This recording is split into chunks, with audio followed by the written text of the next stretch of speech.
Hey everybody, my name is John DePietro. I'm a video reporter for RV Daily Report, but more importantly than that, I happen to be an RV owner. Now, since I live in the Boston area, most of the RVing season for us is April through October, then we winterize it and then put it away in storage for October to the following April. But this particular season, what I did was took a family trip down to Myrtle Beach, South Carolina during the Christmas holidays. Now, on the way back, we ran into a horrendous snow and ice storm all the way up the East Coast, so we were traveling for a great deal of time and a great distance in highways that were covered with snow and ice and were being plowed, but more importantly than that, and more detrimentally than that, is they were being salted. So, consequently, what it boiled down to is when I got back to our home base and before I put the unit in storage for the winter, what I did was to have the exterior washed. However, as you know, if you live up in the north, or even if you live in other parts of the country and come to the north, the most detrimental part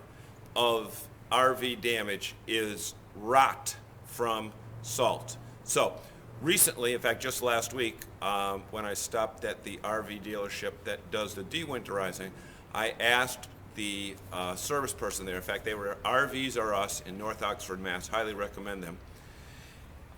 They told me that you got to get that salt from the undercarriage of the motorhome. Now, there's two options.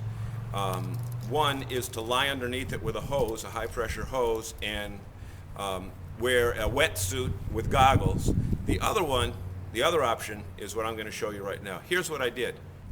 So here's what I did. He said to get myself a regular lawn sprinkler, not the kind that goes but the regular, I don't know if you call it oscillating or whatever, but so I went to Walmart and I went to the garden shop because the garden shop is open now because it's April, and I bought this $2.47. So what I do now is hook it up to my garden hose, and I'm going to do that over here. And what I've already done is to run the garden hose up the rear middle of the motorhome. I attach it. Now keep in mind, folks, one thing. I am probably the most technically illiterate person. So if I can do this and save potentially, see, I'm already fumbling with it. But if I can do this, then you can do it as well. And maybe some of you have already done this. If that's the case, that's great. So here's what I do. I've got this securely attached.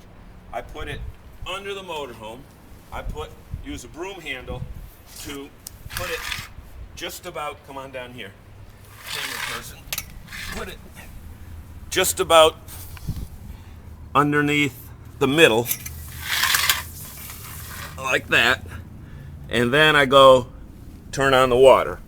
And this is what happens in just a moment. Okay.